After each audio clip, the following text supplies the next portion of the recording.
Pagmulat ng mata, cellphone agad ang hawak. Hindi pa naghihilamos, laro na ang hanap. Umaga hanggang gabi, puro rangkang iniisip.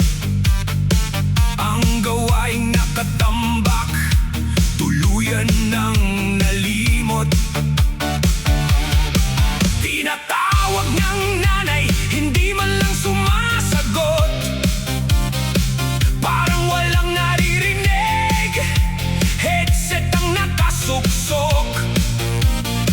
Kapag naputol ang laro, bigla pang umiinit ang ulo.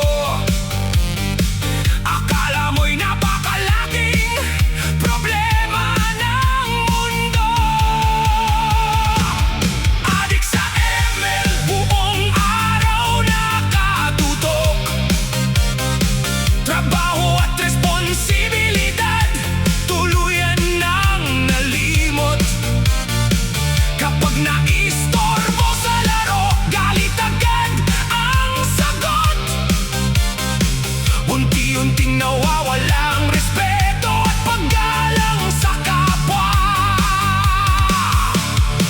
Adik sa ML, wala nang ibang alam. Puro isang game pa ang laging sinasambit lamang.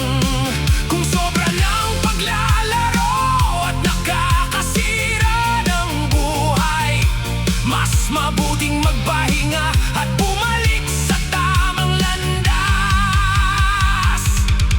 Mga kaibigan ay bihira nang makausap. Pamilya'y naghihintay, ngunit laging napapabayaan. Mga pangarap unti-unting napapalayo,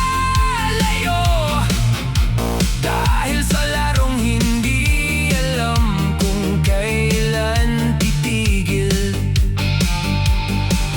Masarap maglaro kung may tamang oras, hindi masama ang libangan kung may hangganan. Ngunit kapag responsibilidad ang napapabayaan, panahon ang mag-isip at baguhin ang kinagawian. Adik sa ML, sana'y matauhan ka rin.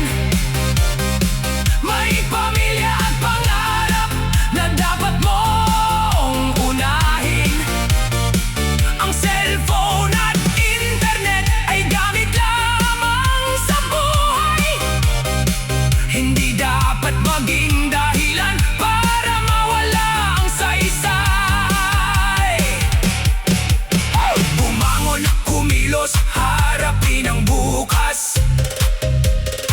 Respeto sa mga